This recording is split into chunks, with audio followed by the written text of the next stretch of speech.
How's it going, everybody? Welcome to the Dead Jester Productions podcast, episode number 240.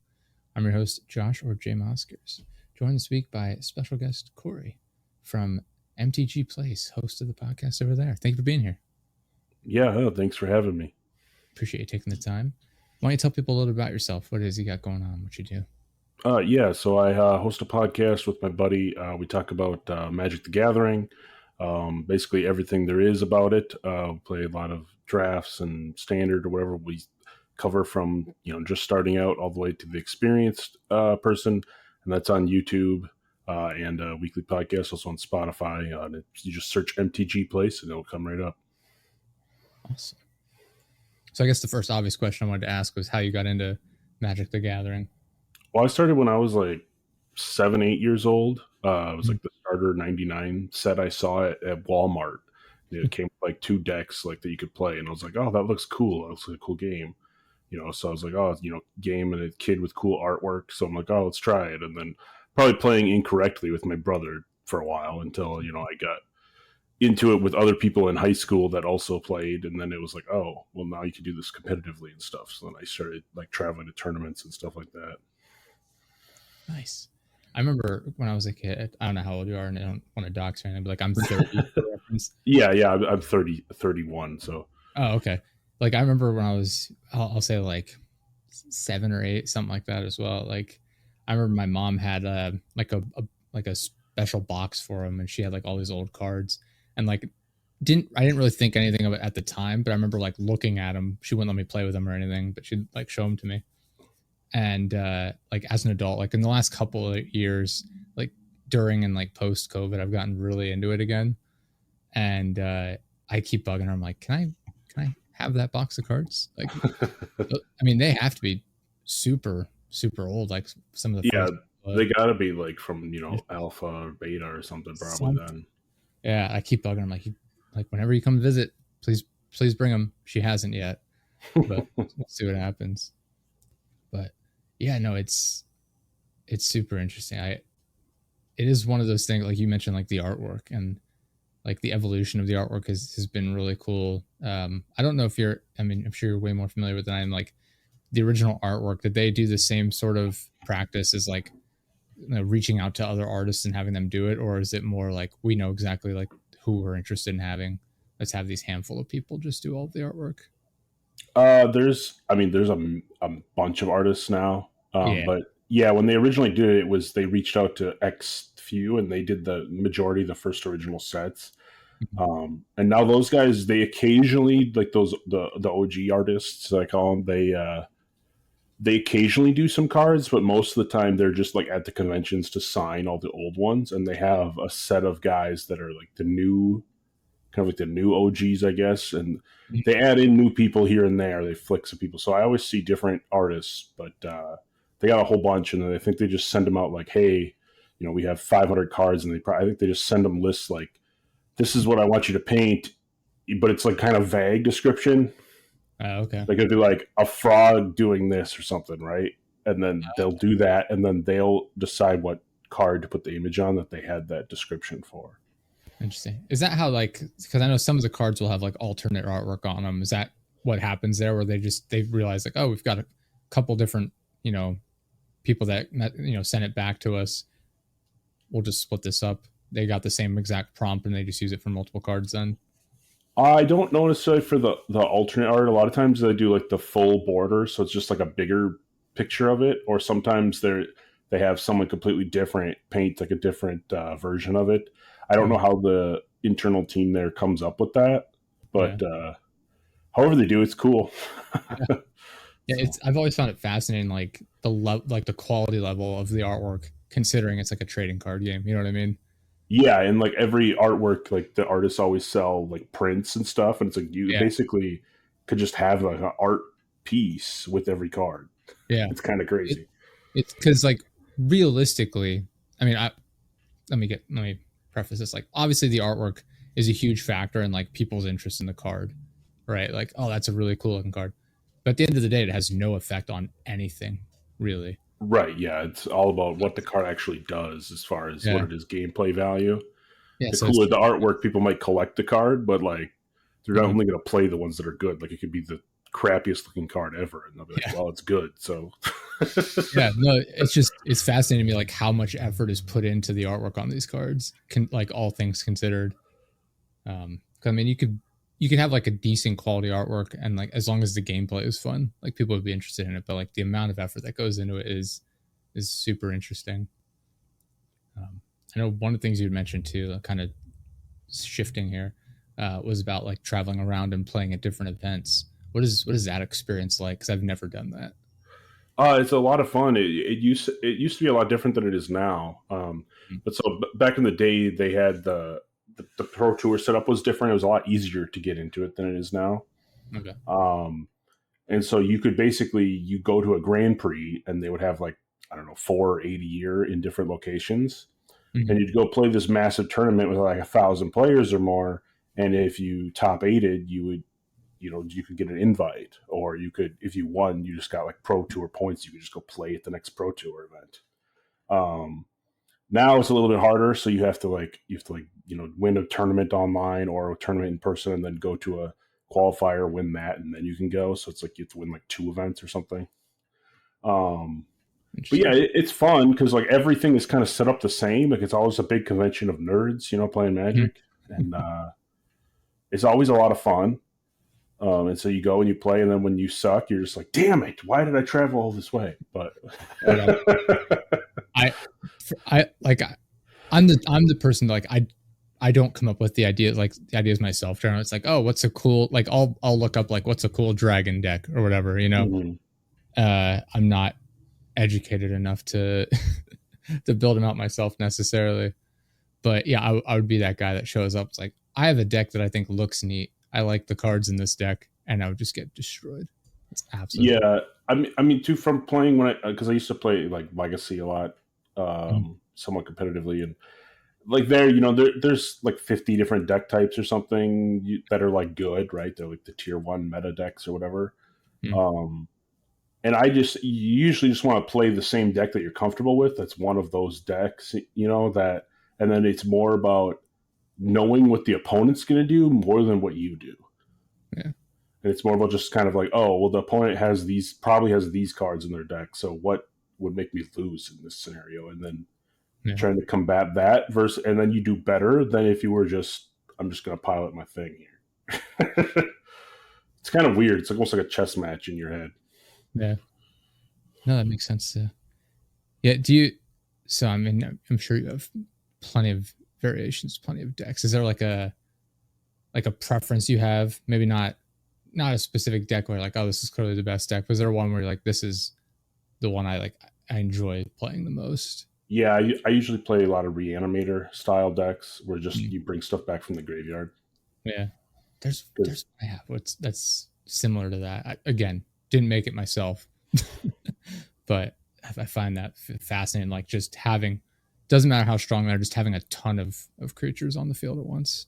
yeah, like I just like to play big things, and Mhm. I'm like, well, if I can cheat big things in right away, like on turn 2 or turn 1, sweet, let's do that.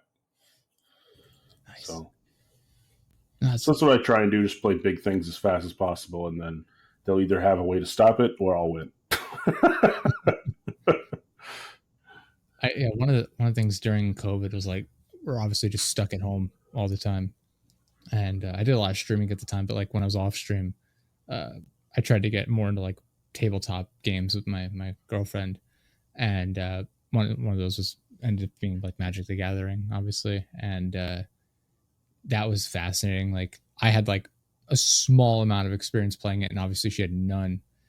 And trying to explain it to her while also like learning the mechanics of like newer sets because I'd only played on old school cards, and so like some of the new ones where it's like adventures and things like Yep. that.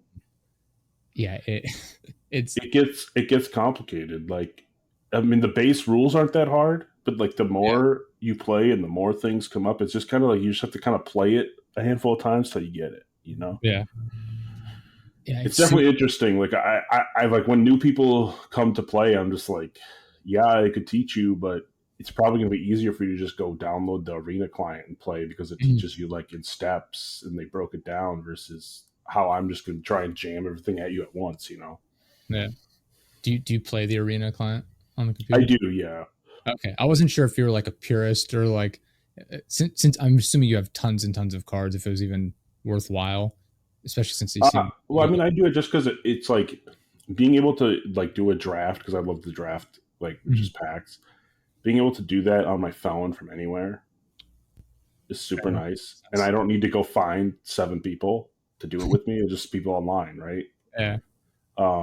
So I like that aspect. I don't play the like standard and the constructed formats that much on Arena just because I'm like I'd rather just draft.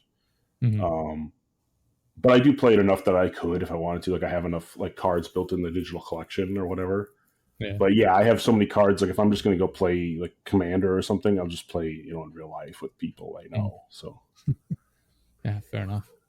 Yeah. Like it's fascinating to me, like watching games advance, like from like the '90s until current day, and like seeing how they try and balance a lot of that. Obviously, they've banned a lot of cards, restricted things. Like there's a lot of aspects they've had to change in order to manage it and make it fair, especially in like competitive play.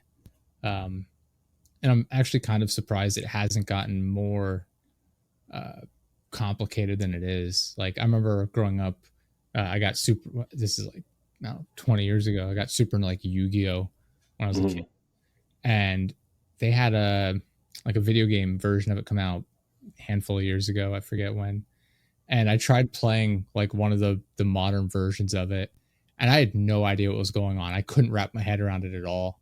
It was like, it, Yeah, I mean, like Yu-Gi-Oh when it started was like just simple, but like they yeah, kept adding more and more advanced mechanics, and like now it's like once you get past the whatever the Z's or whatever, and you start doing like link summons and pendulum summons, I'm like, huh?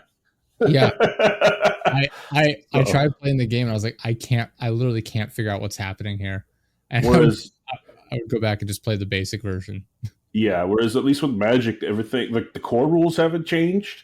Mhm. It's just like they have a couple new mechanics here and there that Yeah. like just the cards do. But like people say, almost every new mechanic is kind of a variation of kicker. So, Mhm. which was an That's what old I'm saying. Like, mechanic. obviously, they've introduced a ton of quote unquote new mechanics, but it's not like overly complicated and confusing. Like, it's fits in like super seamlessly generally, at least in my experience. Right, and a lot of them are just like keywords of doing things that you used to do that just had to have a lot of text. So, Mhm. Yeah, and it's super interesting to me, like how well they've managed that, as opposed to certain other games, which are, if I like I said, like going to Yu-Gi-Oh, like it's basically unplayable for me, not having been like following along with it throughout the growth of it. yep, yeah, I agree. I haven't played the new Yu-Gi-Oh stuff either. So, I was like, it's a free game. I'll give it a shot. What a mistake. Just getting absolutely bullied. yeah, I play some of the like old modes on there, like where you can't play with the new cards. But Mhm. It's like where do you see, obviously we have however many years of Magic the Gathering so far, like where do you see the game going in the future? Like as far as like changes to the actual format of the game, or the ways people interact with it maybe. well, I'm hoping that they start bringing more. I don't know, man, because right now Commander and Limited are like the biggest two formats. So I'm hoping they bring something to make you want to play more constructed. But I feel Mhm. eventually that's just going to die out. Like it's just going to be you play Commander, which is your 100 card singleton, and there'll be some competitive versions of that. Like there's already like CEDH, and Mhm. then there'll be limited draft because people like playing that. But like standard, like yeah, they keep trying to fix it with the different rotation schedules, and it just hasn't been working. I think they need to do more support for the older formats, but to do that, they would have to break the reserve list and reprint all of the expensive cards. And I Mhm. know collectors don't want that, but as someone who just plays the game, I wouldn't really care. Like, yeah, I might lose a couple $100, on all my dual lands, but if it gets more people playing, I don't really care. Yeah, I mean that makes sense. Yeah, what are your thoughts on like the accessibility of it? Because like I said, I got into it during COVID, where I would just literally buy like boxes of it online for cheap, just to have a bunch of cards to like look through and like organize and just try and compile something. And then I would buy individual cards and put together like a deck list and just order from that. But like some of the more recent ones, especially the crossover events, like they had like Fallout, Doctor Who, Lord of the Rings, like I forget what it's like $60 or something for some of those decks. I feel like at times, like it seems very expensive Yeah, for some people to get in. I definitely think they're trying to see how much they can get us to pay for stuff. Yeah. Because like the normal standard sets or whatever, it's like, $40, $35 to play an event, $40 for a commander deck, Mm-hmm. whatever. And then the special sets, they start charging double, triple the amount, and it's like, why? It doesn't cost you anymore to print it. It's just because it's a special set. I don't know. I'm sure it'll eventually level off because people will stop buying it if it gets too expensive. So we'll see. Yeah. I mean, even like they still have like the game night ones where it has like five decks, I think. Yeah, those are fun. Though again, those are more for like the newer players too. Yeah. Well, yeah, it's kind of what I was referring to. Like, cause I think that's even those are like $20-$30 or something like that. It's not wildly expensive considering you're getting 5 decks.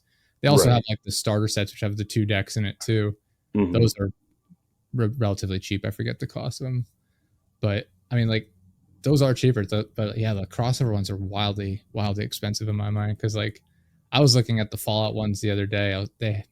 And it was like 200 and some bucks. I was like, I can't. Yeah, for like the whole set or whatever. The full set, yeah. Sorry.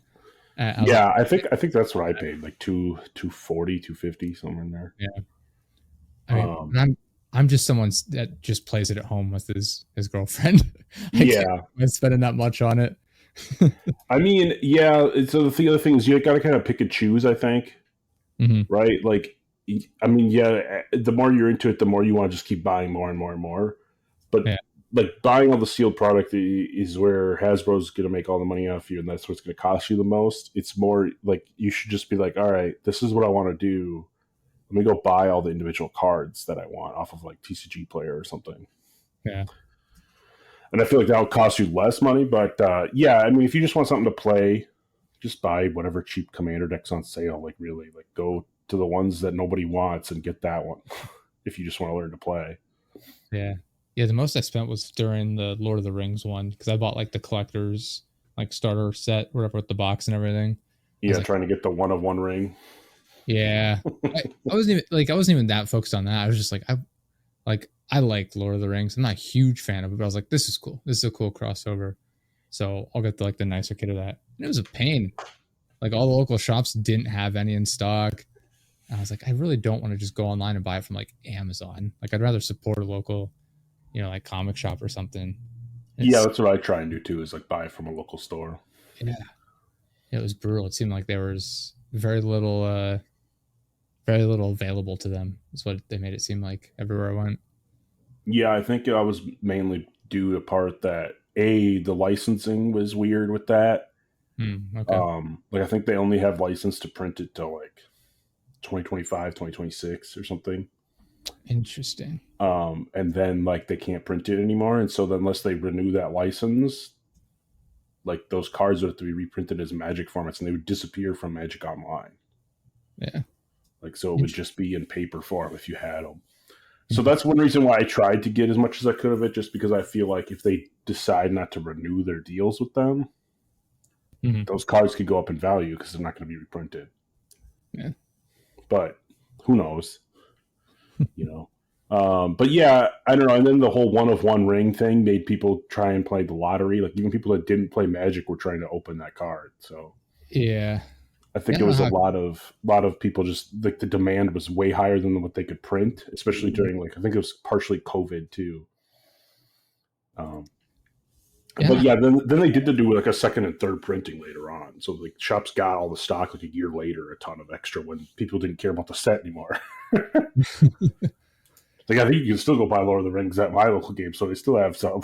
I wonder if they'd have it. I haven't been to mine in a while, but it'd be interesting. Yeah, part of the issue I have with it, like I get like the randomness in packs to start with. I totally get it. The 1 of 1 thing, like I always hate the like that sort of thing where it's like, oh, buy more on the off chance that you can get this. Like your odds of getting it are basically nothing. But right. It's like winning the lottery. Like yeah, like adding that sort of like fear, like the FOMO thing just for like, I don't want to say gambling because it's too much for cards, because you're at least getting a product yet. But I never Mhm. liked that sort of thing, and I think like because they sell like, I don't know if it's Funko Pops, but it's something similar to that where it's like a random one. It's like, why would I spend money on a physical product that I don't know what I'm getting? Yeah, I never got that, but it's the same with like whatnot streams and stuff. Now they have random like magic pull boxes where you Mm, spend $1 and they pull a random card out of a box, and it's usually a shitty card worth 50 cents, but you have the chance to get that one worth a couple $100, and people do it. I'm like, why? yeah. Why? I thoroughly enjoy, like, because I would go on like eBay and just buy like giant, like, here's 5,000 cards. It's like $10. I'm like, oh, okay, sure. I just liked sorting through them, like seeing what I would get, because I mean I missed like a decade of Yeah, and that's a good way just to build your collection too, because it's yeah. all cards that nobody else wants, but it's like, well, I want them because I don't Yeah. have them. So I want to see what was printed that I haven't seen before. It's cool. Now I have them all organized in my closet here in the office. And well, and that's another reason why I like doing the like drafting formats so much, or the sealed Mhm. formats where you just open packs, because like you could do that even like cube draft from home, and you Yeah. could use all those old commons or uncommons that nobody uses anymore, and make your own draft pack out of it and play.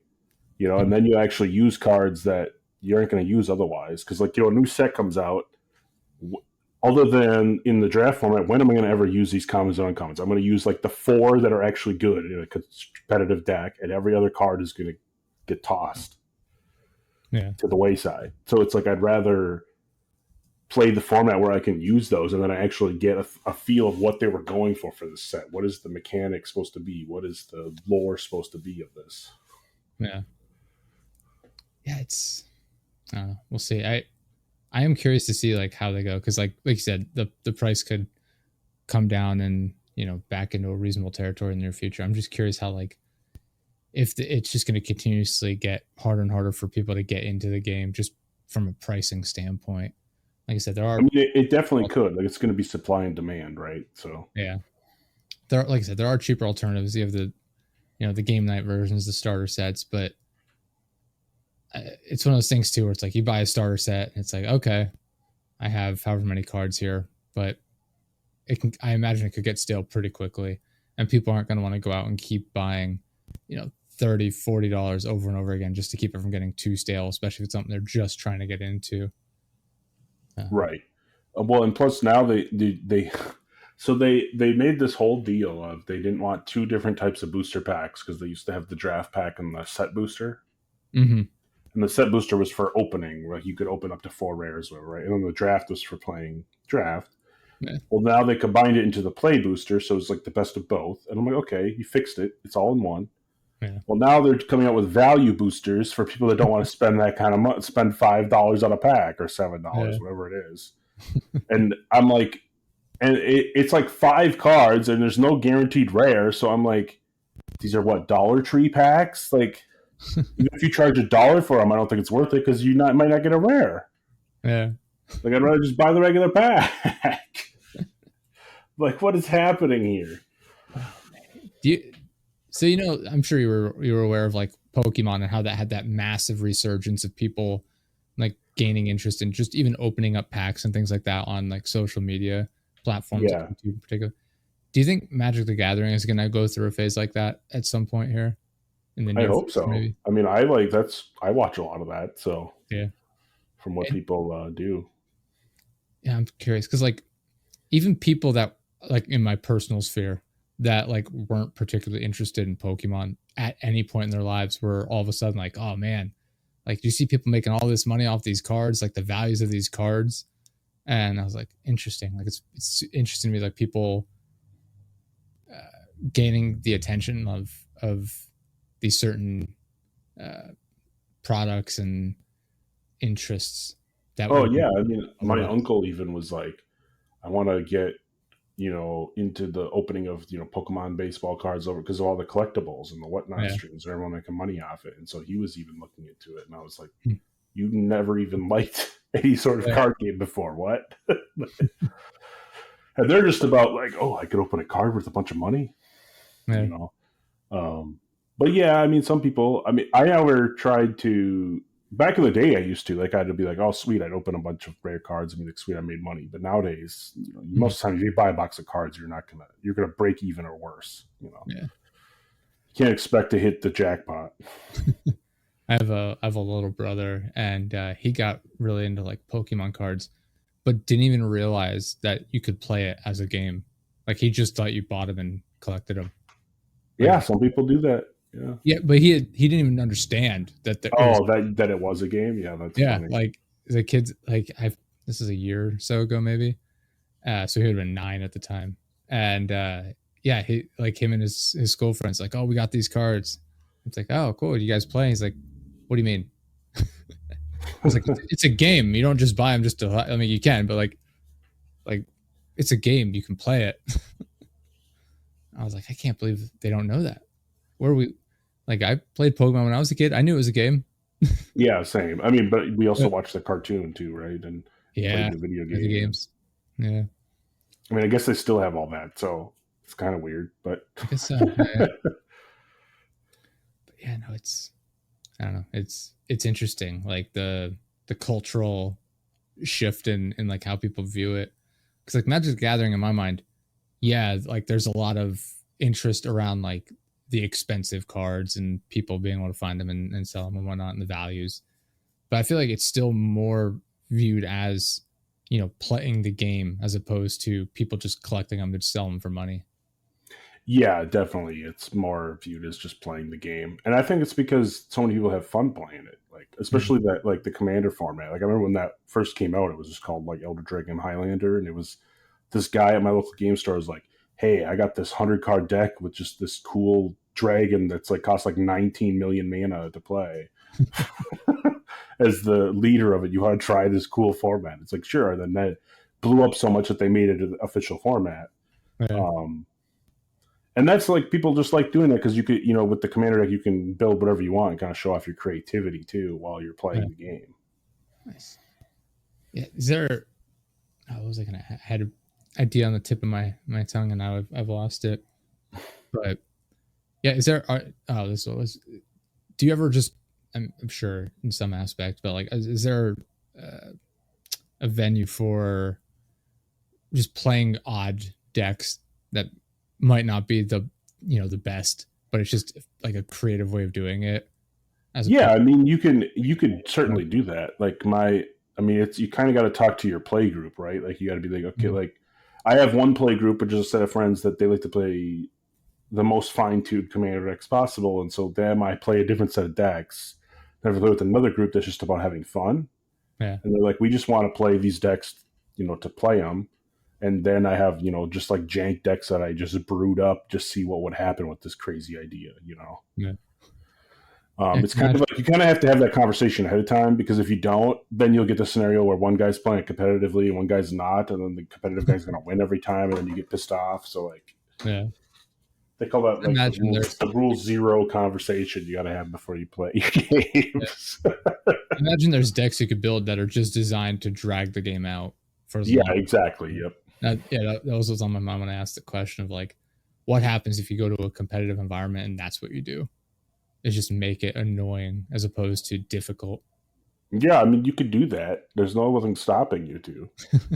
So, I mean, It, I've seen people before. Like there was a guy that got second place in a competitive event, and he went and he played a deck that basically just dragged the game on so long that the guy couldn't do anything. But he had no win condition in his deck and just didn't tell his opponent that. yeah.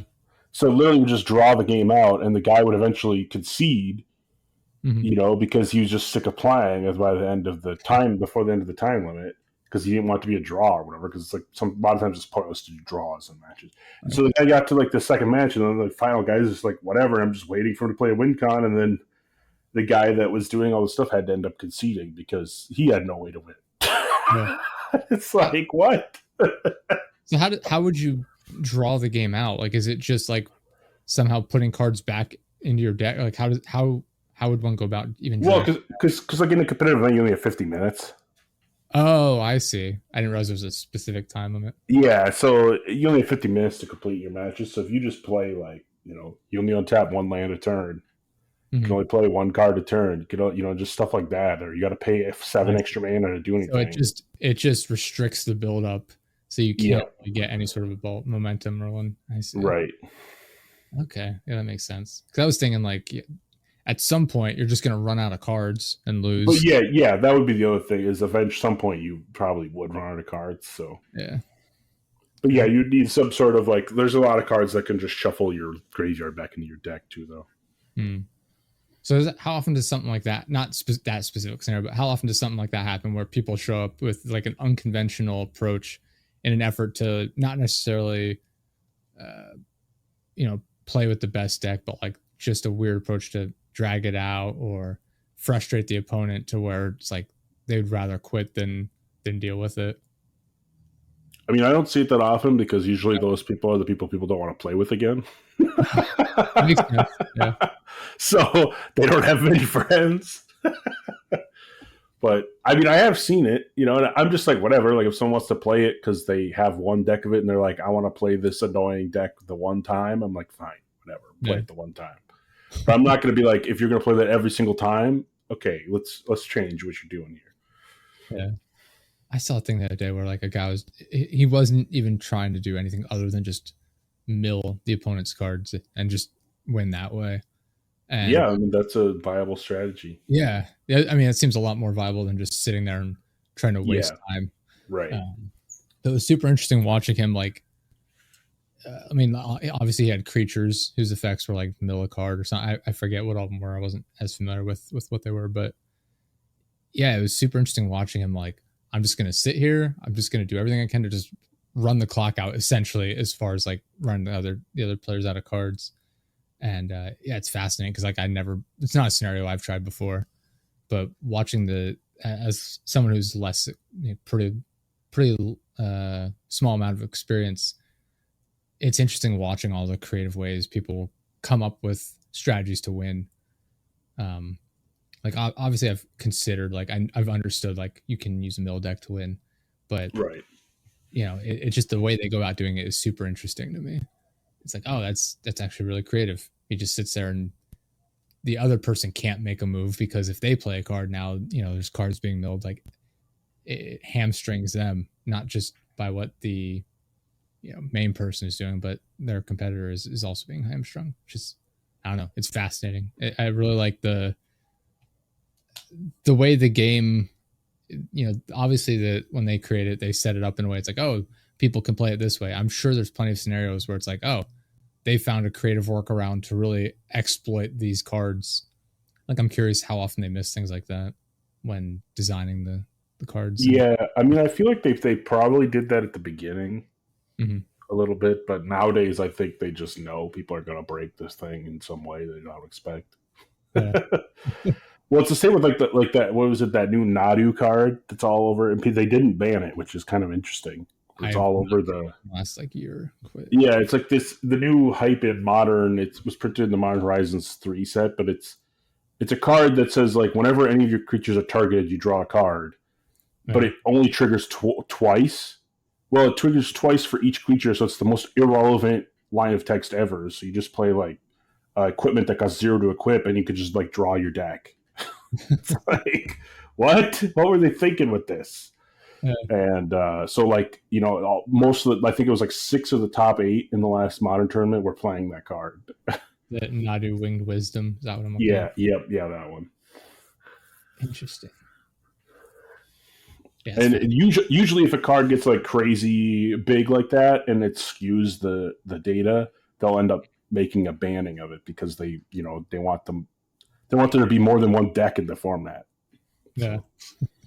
Did they ever come out with a card where like more recently? Because I know like some of the old cards are like completely overpowered. But have there ever been like more recent cards where it's like very quickly becomes apparent that they missed something and it's like wildly overpowered? Oh yeah, like the original Oko was like that. I think it's like Thief of Crowns.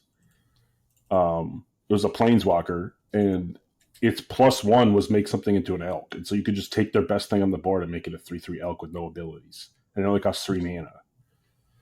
and like that immediately became like an 80% of all decks, and they immediately had to ban it in a bunch of formats. I think it's only legal in Commander now and Legacy.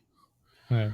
And like, and then it went from a $120 card to $10 because it's not played in every format anymore. Yeah, I'm looking at it for $6.60. Yeah, so it's a lot. Like I remember when I opened it, it was $120 because it's played in every format. And I immediately sold 3 of them that I opened, and then luckily it got banned, and I kept one to play in Commander. And I'm like, sweet, I made some money. Because Right I was next, immediately like, as soon as I played with it 1 or 2 times, I was like, this is dumb. This is the dumbest thing I ever played against. Like, yeah, yeah. Right next to that, my search result is Alexander Clamilton. Like very unrelated, but thank you, yeah, Google. No, that is interesting because like there's so many. I mean, I'm sure they keep track of like what's been banned or not, but like I'm sure there's one where it's like just some random card that has an otherwise like mediocre effect, but then a new card comes out and they've forgotten about it maybe, and it's like, oh, all of a sudden this card is wildly and incredible. yeah. That happens all the time. Where like an old card that nobody thought 2 seconds about is now worth $5.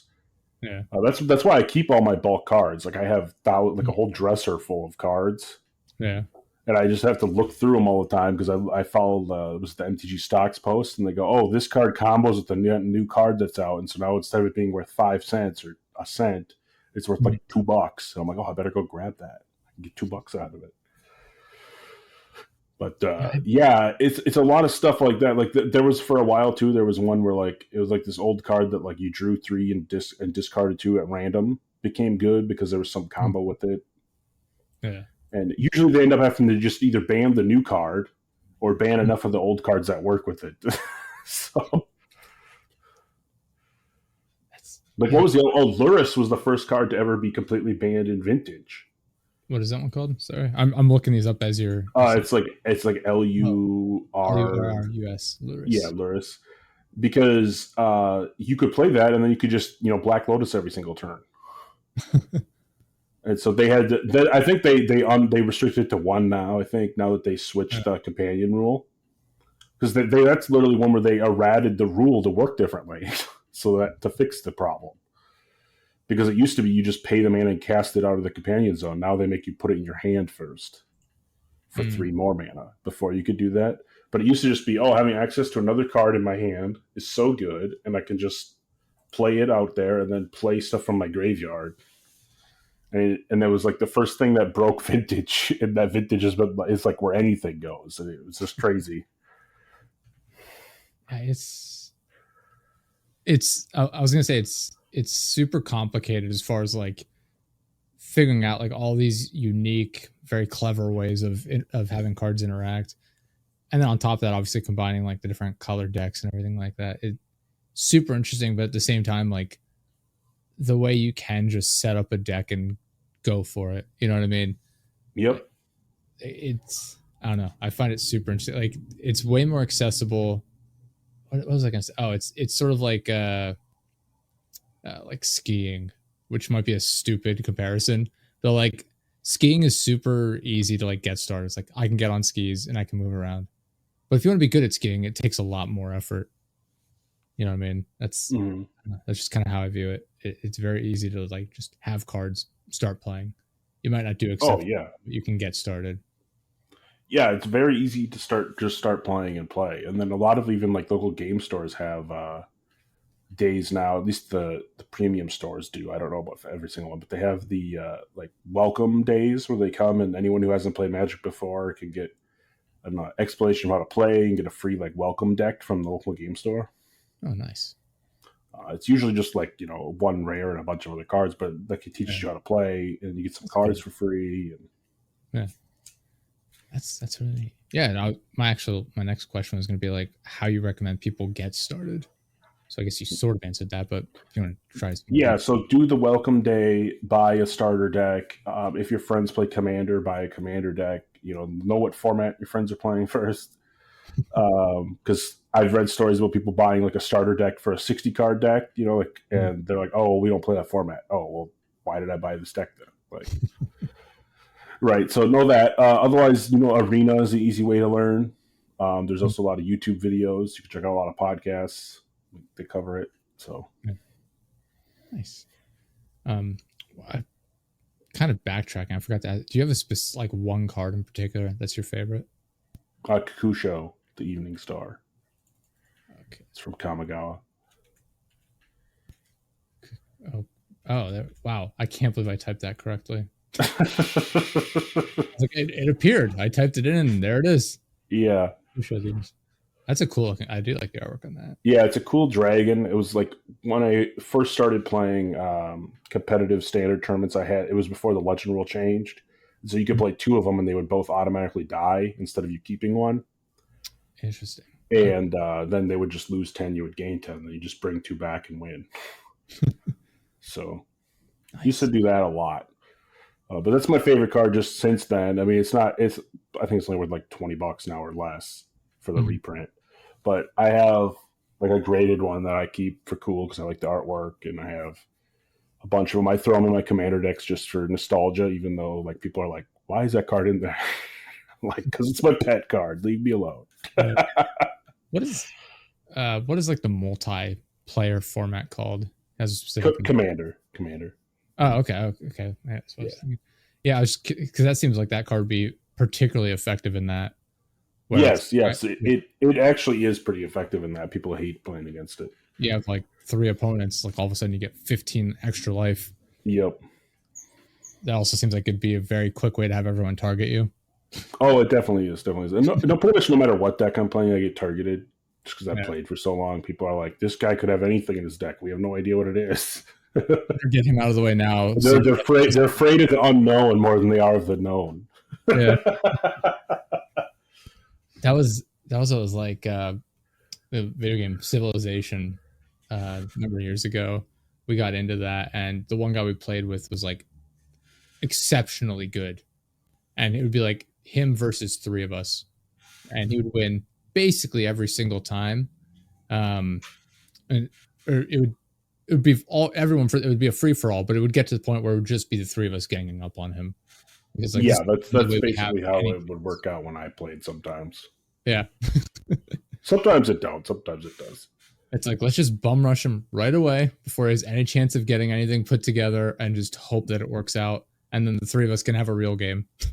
Well, and then people hold grudges too from game to game.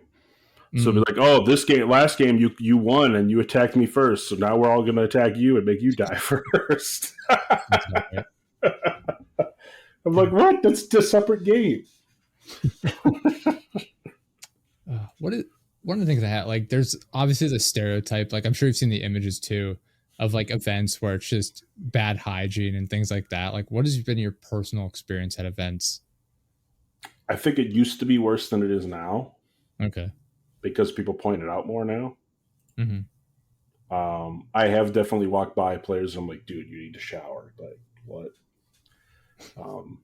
Especially, since it used to always just be all dudes. Now there's more females getting into it, so I feel like people are at least showering more. Do you think it's changed as well as just because the game has gotten more popular? That too, probably, yeah. Just by virtue of there being a lot more people. Interesting. That makes sense. Yeah, because occasionally you'll see it, but I mean that's the same anywhere, really, right? Like, I mean, you could go to the Walmart and see someone. You're like, dude, what is that? That dude did not shower. Like, yeah, so. I was gonna say, because like I feel like there is that perception, but I feel like it's also the people that wouldn't be interested in playing to begin with. You know what I mean? Right. Yeah. Like, they already have that negative connotation of something they're not interested in, and so they make it like almost consciously worse in their mind. Right. Fair enough.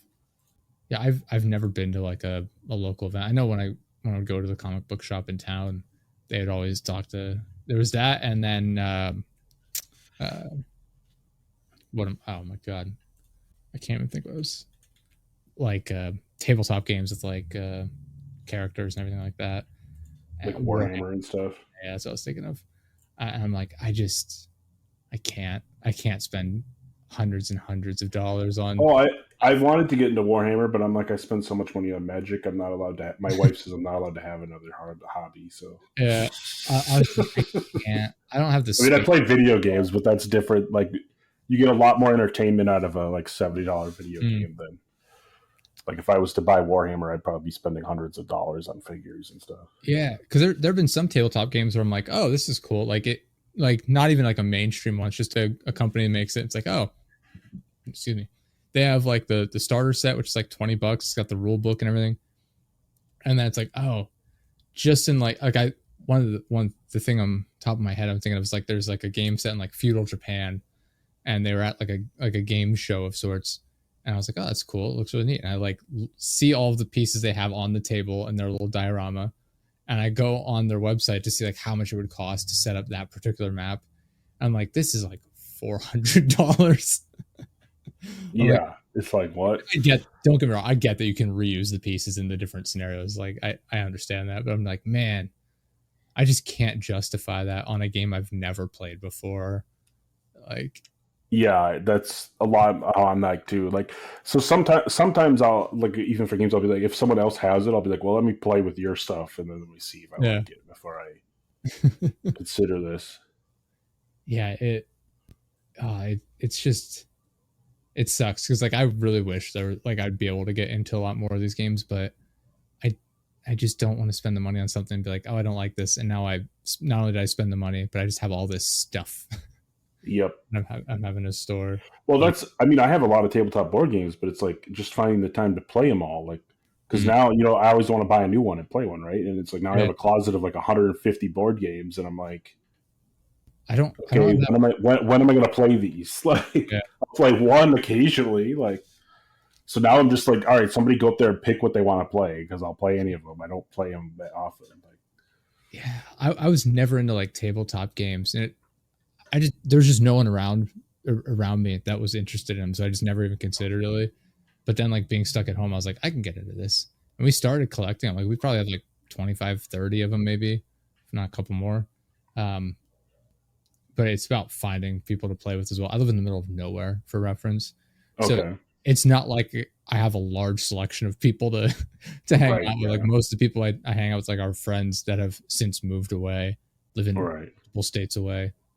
Um, but one of the cool things I saw actually this past weekend, uh, I was visiting a city, and they had I was down in Philly, and they had I can't remember what the place was called, but it was like a bar slash cafe where they had board games.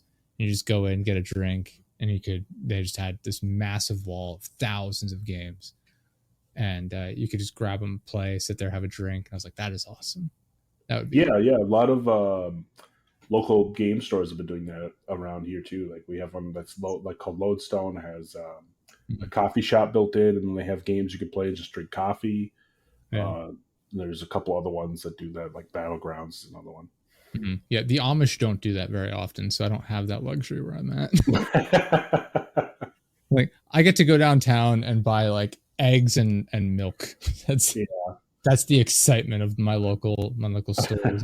Travel like 30 minutes to reach actual civilization.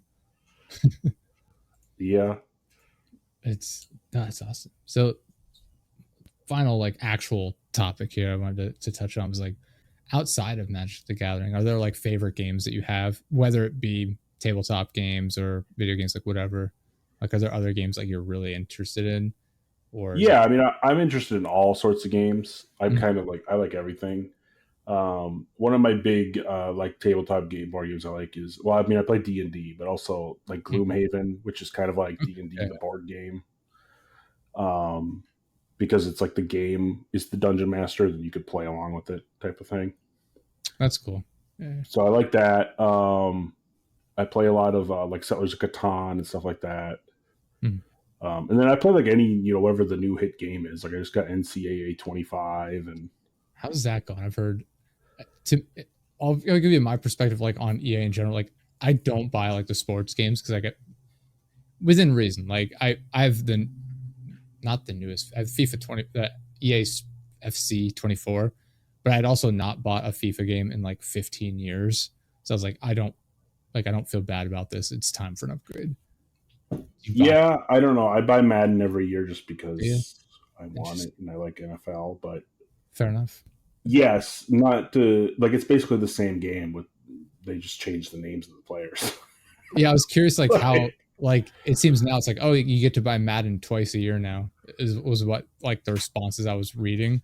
Again, I yeah, am not it's like, like you have the college. It does play differently. Like there was a big learning curve for me from interesting. someone who had played a lot of Madden and then tried to play NCAA.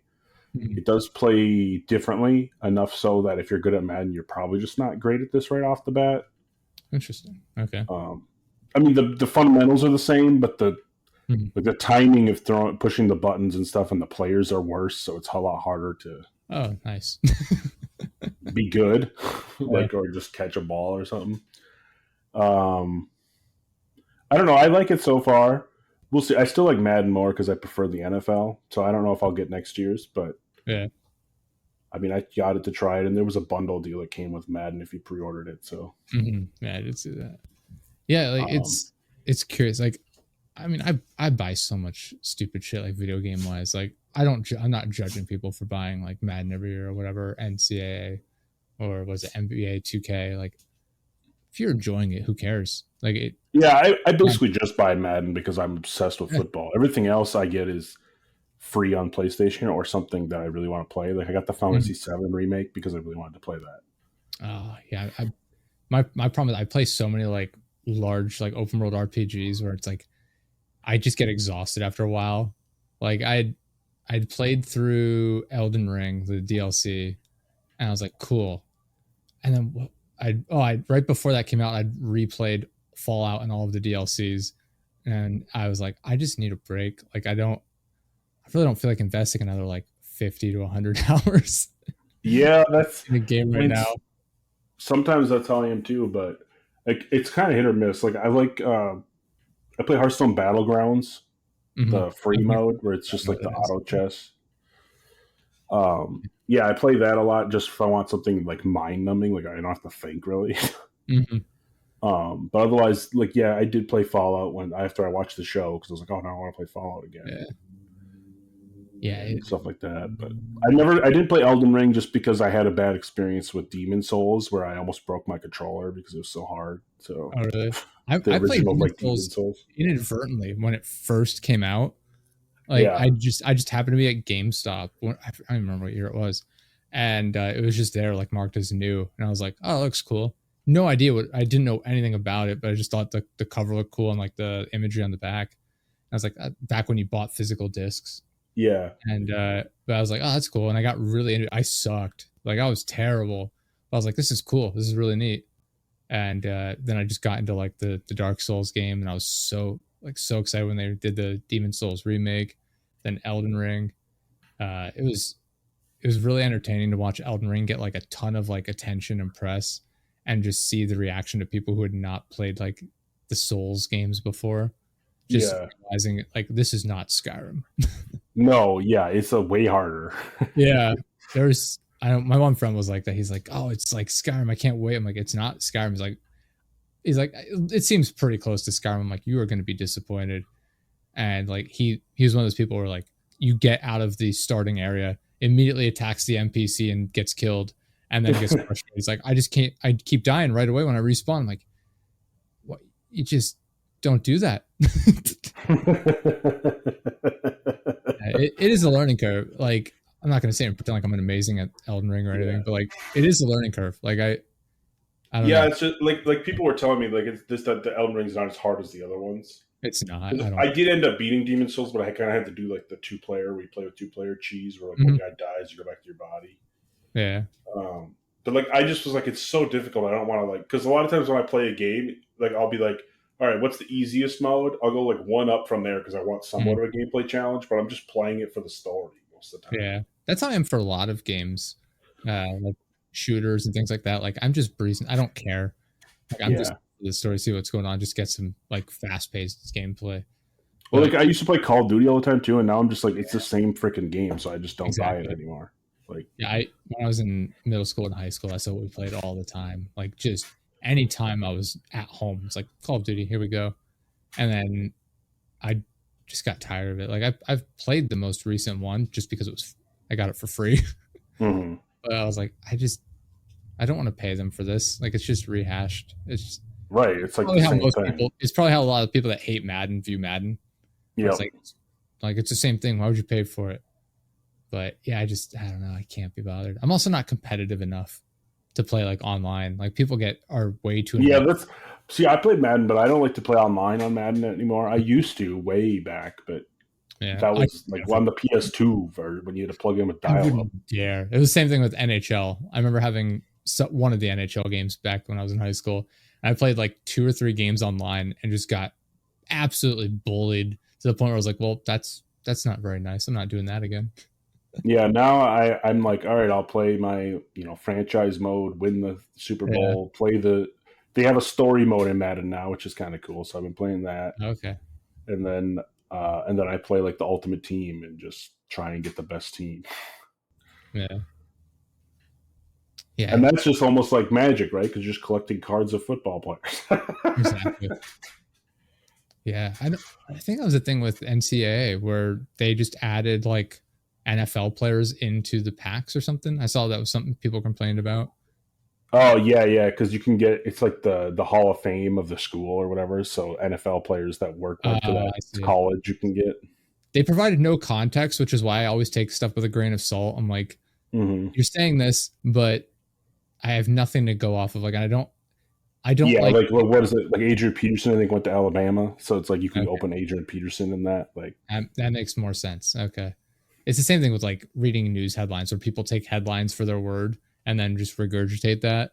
yeah, That's how I view like a lot of like video game reviewers or like the snippets that I see when I'm scrolling through my feed. I'm like, it's not that I think you're lying. It's just that you're not providing any context whatsoever. yeah. A lot of times I'll like read a headline, I'll click into the article to read it, and then I read the article, and I'm like, that had nothing to do with your headline. Yeah. It's okay. This is just clickbait to get me to read the article about the thing that has nothing to do Yeah. with. I get so frustrated with that. I get incredibly frustrated because I was looking up like a lot of like information about Fallout and like Starfield when I was playing those. And for a while after the fact, I would see all these news headlines where it's like this brand new DLC for Fallout. And I was like, oh, that's cool. And every single time it's like, yeah, it's a fan made mod. And I'm like, well, so it's not really DLC. Yeah, It's it's not really DLC. It's a mod you have to I would get download and put on I your would get computer. so annoyed because like it's not even that they would word it sometimes too as like, oh, in Fallout you can now do this, like they've added in this feature, and it's like they'd word it in a way where it would make it seem like it was an official like patch or update or something. Right. And so it's like, well, I want to find out if that's real or not. And so I read it and it's like, nope, it's a mod again. So now I've given up reading those articles because I just assume it's all about mods. Yeah, I got one the other day. It was like Need for Speed Underground 2 was remastered, and I'm like, what? Sweet, I love that game. And then I click on it as a mod in Unreal Engine, whatever, and I'm like, oh come Mhm. on. Yeah.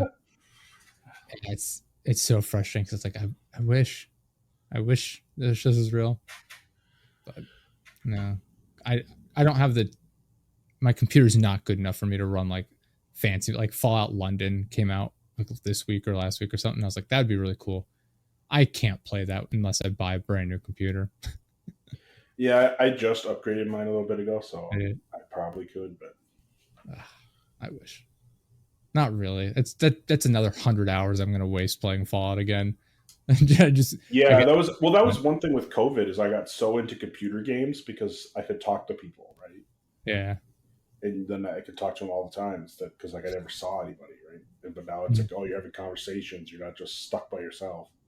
And Yeah. so I got really into playing computer games. And so then I was like, oh, I'm going to upgrade my computer. And so I upgraded my computer. And it's like now I still play a lot of computer games, but it's like I still have this PlayStation and Switch and all this out here that I don't touch. Yeah.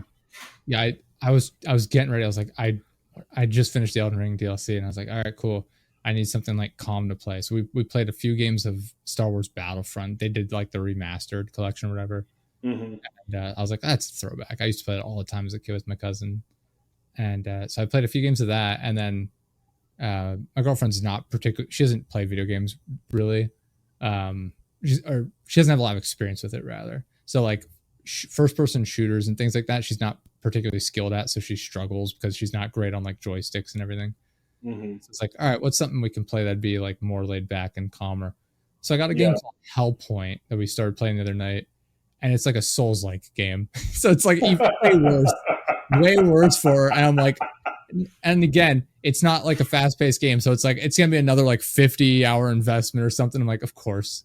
God forbid I just play like a nice, quick, fast-paced game, or just get in, get out, play around, and just be done with it. It's like, no, let's play a difficult Yeah. game. It's gonna take a My wife gets time like investment. motion sick from the Mm-hmm. joysticks moving too fast and stuff. That So like makes she only could play like top down games kind of. So she plays a lot okay. of like Stardew Valley Yeah. on the PlayStation, or like what's the other one? Like 2 Point Hospital and like Hmm.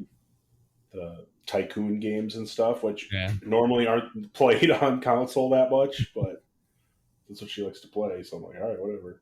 Yeah, because I get like some of the like I'll buy like some of the big games for myself, like Starfield, Elden Ring. Like I'll get there's something else coming out soon that I was interested in, but like I'll play those big games myself. But like other than that, like I'm just always trying to find couch co-op games that we can play together, and it's Have you really played It Takes Two? yes. Yeah, I've got that game's like great. all of the big couch co-op games you can think of, we've probably played because I literally have just gone into Google and like Reddit and like searched for everything available. And I'm like, it's got bad reviews, but it's available. Let's give it a shot. Yeah, it's so frustrating with Yeah, we the do a lot of Mario Party as well. yeah. Yeah, Nintendo is great actually with like couch co-op. Yep. They have so much stuff available. It's a Cult of the Lamb is another one, which Okay. I own it. I have not played it. But apparently couch co-op is becoming available sometime here in August. Oh, So that'll be cool. yeah, I mean, by the time this episode's out, it might be available. So it might be dating us here, but yeah, we'll see. It seems like it'll be fun and interesting. But anyway, I've ranted for a while here. I don't know if you had anything you wanted to add before we wrapped up here. A little over an hour. No, I mean, you could, if you want to find me, you could check me out at MTGPlace on YouTube. MTGPlace. All the links will be in the description. MTGPlace.net as well. If you're feeling ambitious, you could do mtgplace.net/home. Takes you right to the homepage. Yeah, there you go. Yeah. But links will be in the description. Go check it out. Go check out his YouTube. Thank you for coming on, man. I really do appreciate it. I had a fun time chatting. I don't know if I've had Yeah. the Gathering related guest on before or not. I'm not sure. Yeah, I don't know either. I was trying to look through some of your episodes. You know, He has a lot. I'm 239 episodes into this show, let alone the like 800 and some episodes I've done on previous shows. I can't keep track of anything. I'm like, if I say something stupid and people are like, "No, you've done that before," they'll let me know. It's Yeah. yeah, it all just runs together, especially like times like now where I record like 8 or 9 a week Yeah. just to get it scheduled out. I'm not going to know like what episodes I recorded when next week, let alone from the last like 4 years of doing this show. Right. Oh man. But no, that was really cool. I really appreciate it coming on. Appreciate you adding your experience to the show. It's a game I'm super interested in, but I'm not particularly experienced with. So it's always cool getting a Yeah, well, I got a Discord and stuff too, so if you want to hang out, you can join that. It's also on the MTGPlace website. You can nice. join and hang out, ask questions, all that stuff. I'll be able to find people to play arena with. Yeah, you could. You could. I could, because I doubt I'm gonna drive around the country and play anytime soon. Unfortunately, Right, traveling. but I mean, if you just have a question like, "Oh, yeah, I'm thinking about building this deck at home," That's true. That'd be the perfect scenario. Hey, here's a list of all like 15,000 cards I own. Build me a deck. you could do that too. Some Oh, people have done that. it almost seems rude. I've had a guy he was like super new, and he's like, "Can Mhm. you build me a deck?" And I'm like, "All right, what's your collection?" He sent me a list of like 500 cards, and I'm like, "Out of this is what I would go with." And then he did that, and he's like, "Oh, it's actually doing pretty well." And I'm like, "Oh, I'm glad because I had no idea if it would be good or not because I was limited to what you gave me for card list." I that was one of the things that made me think like there's a twinge of like a thing in my mind where like, am I autistic? Because I went out and I bought like I said those boxes of them off of like eBay. So I have like I don't know 30,000 cards or something. And I Mhm. went through them and I sorted them out by color and then I alphabetized every single one of them. Hey, And you want to do that to mine? I got done with it. And I was sitting here like a week after the fact and I was like, most people probably don't do that. I try and sort them by color. Yeah. My cousin did alphabetize them, and I'm like, that would be so nice, but Yeah. it It takes so was long. Like, days and weeks. And I'm just sitting in my office here, like going through. I'm like, this is going to be nice. Like now when I want to build a deck, I can just go in and go right to where it would be and just pull the card.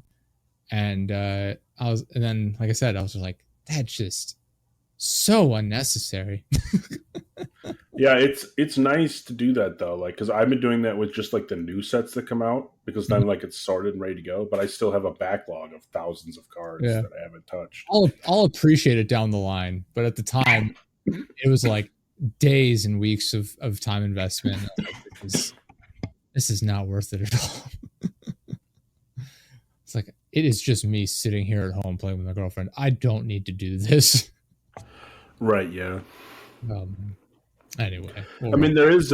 If you ever looked into like spell table games, you can play over with a webcam. that that's actually a good point. That'd be cool. Especially if you don't have people in your area, you can do that. I That's did that during COVID a couple times. that you know what? I've never considered that, but it makes total sense that that exists. I don't know why I never even considered that. Yeah. I mean, you obviously want to try and avoid. Sorry, like breathe in dust or something. Yeah, good. I wrote the timestamp down. This is one of those moments I talked about before. It just my attention span.